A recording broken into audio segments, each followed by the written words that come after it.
An overwhelming majority of Americans currently rate the U.S. economy as bad, according to a new CBS poll released this weekend. Nearly 2 in 3 voters give our national economy a failing grade, pointing to skyrocketing inflation and higher prices at the pump. Despite the strong March jobs report, the stock market rallying, and a dip in unemployment, the Biden administration is struggling to sell any good economic news. Here's how the Consumer Price Index has plummeted since Biden took office. When Biden took office, it sat at 79. It went up a little bit in sort of B-plus territory. When the COVID response improved, it is now sitting at 62.8. That is basically a failing grade. Yikes. Our rising panel joins us now. Julia Manchester is a political reporter for The Hill, and Philip Wegmann is a White House reporter for Real Clear Politics. Welcome to you both. Thank you. Thank you.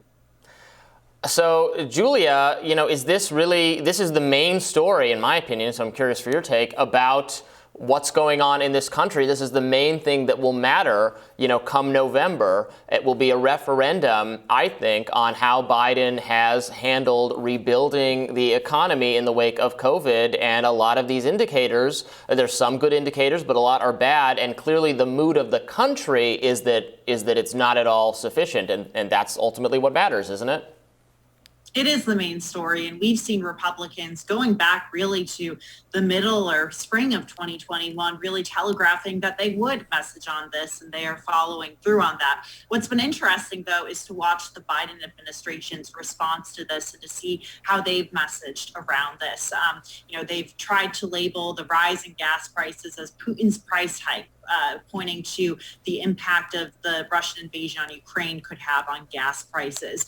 So we have that factor going. However, it remains unclear how the American people and voters will respond to that messaging come November. It's interesting. The NRCC, the House Republican campaign arm, last July was releasing 4th of July campaign ads talking about how energy prices just in time for your 4th of July barbecue were going to rise. So it's definitely something Republicans have been messaging on, but I'm curious to see how the Biden administration messages around it. And one other thing is we've seen the Biden administration continue to push job growth, saying, we are at a faster rate of, getting Americans back to work and such. However, I'm curious what Americans will think, while more have a job, they can't afford as much as they used to at the grocery store. Gas prices are high. So, I think it's going to be a decision Americans are going to have to make in their minds, the job growth versus inflation. But,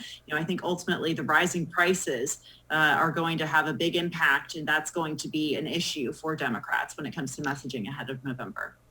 Yeah, Philip, when Biden took office, I think inflation was about 1.5%. It is now increased. February, it was 7.9, and now some estimates say that March might even be up to as high as 8.5%, which is really high, outrageously high. Is there any way that the Biden administration, do you think they can kind of talk their way out of this? I mean, is there anything they could say to get the voters to say, okay, yeah, you're right, inflation, no big deal?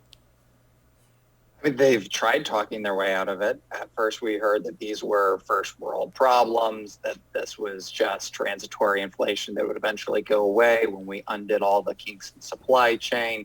This was just the economy running hot as we emerged from the pandemic. And then that shifted to the fact that gas was more expensive because of Russia's invasion of Ukraine. The thing is, there's truth to all of that, right? That, as we emerge from a pandemic, that you were going to have as well as, as we emerged from a pandemic after government had spent a tremendous amount of money, that we were going to have, more dollars chasing fewer goods. And there's also truth to the fact that, the invasion has spooked global oil markets. But I think that sort of you've got voters who will tune that out, right? Because they've heard again and again all of these excuses for inflation, and then will sort of roll their eyes when they hear the White House say, well, hey, the unemployment numbers are better than they have been before. We've got a great jobs market right now. And voters will just say to themselves, okay, that's great. It's never been easier to get a job. And it's never been more frustrating to take a paycheck home from that job and see it not go as far.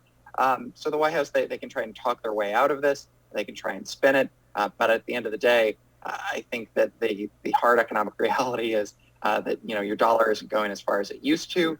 And what they need to be worried about right now is not just that inflation continues, but that consumers are starting to expect inflation to continue. Because when we have expected inflation, when you have sort of a shared, gloomy outset of where the economy is going to be, then that's when you sort of see a spiral that is impossible to get out of. Yeah, Julia, do you think voters are buying? Are they persuaded by the kind of excuse making the administration's doing that, oh, right, well, we're in this Ukraine business. Of course, gas prices are going to be high. That kind of, there's always some kind of special, exceptional scenario that excuses why, well, it's still, COVID still exists. Now it's the Russia-Ukraine. Is that, do voters eventually reach a point, or are they already? Are they there already, saying we're not convinced by that. That's not an excuse. Right. I think to Philip's point, there are a number of factors that voters are considering. I think there obviously has been some sort of effect on gas prices as a result of the Russian invasion of Ukraine and the global market in general. That being said, though, they realize that there are other factors at play, whether it's increased government spending, whether they believe that's contributing to inflation coming out of COVID. I think they realize this is multifaceted, but I think the important factor to look at is when Americans or voters in general are unhappy with the economy, they're going to turn to the person in charge of the country, whether it's that person's fault that inflation is rising or not. And that's Joe Biden. And since Joe Biden is not on the ballot this year, they are going to blame his party, the party that he is officially the head of. So that's where Democrats face an uphill battle. And on top of that, historically, a first-term president, his or her party in the midterms, they tend to lose seats on Capitol Hill. So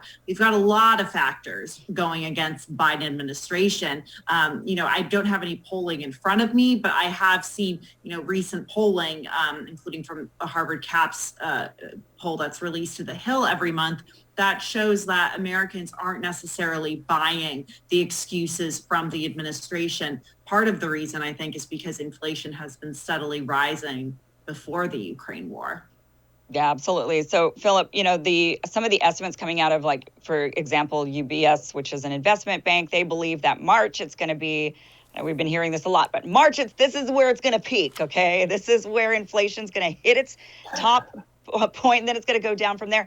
And they actually they released an estimate saying that they believe that inflation will continue to decline and that it'll lower and lower and lower all the way until once we hit about November, time for the midterms, 3.8. So it'll peak at 8.5 in March, and it'll keep going down all the way until it's about 3.8 come November. Do you think if inflation goes down like that, do you think that voters will have short-term memories on this, will forget, and perhaps then maybe vote in more Democrats? They'll maybe see it as a win, like, oh, Biden did it. He's actually good for the economy.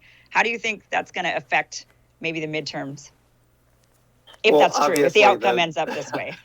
Right. I mean, obviously, those voters who are going to decide who controls the House and perhaps even the Senate, they're in tune with what the economy is doing, but they're feeling it, right? They're not necessarily looking at that UBS projection. They're not necessarily looking at, what's on the Fed's balance sheets right now? Is that, too much of a debt ratio? Instead, they're saying to themselves, okay, well, it hurts when I go to the grocery store and it hurts when I go to the gas station. So maybe we'll see inflation tick down, 1 or 2 percentage points. And then Jen Psaki or her successor will eventually come into the White House briefing room and show an impressive looking chart, which shows that the good news is on the horizon. But until the actual feeling and sentiment of the individual voter changes, I don't think that any points on a graph are going to do them any good. So yeah, certainly if the UBS projections are correct, if inflation does start to trend downwards between now and November,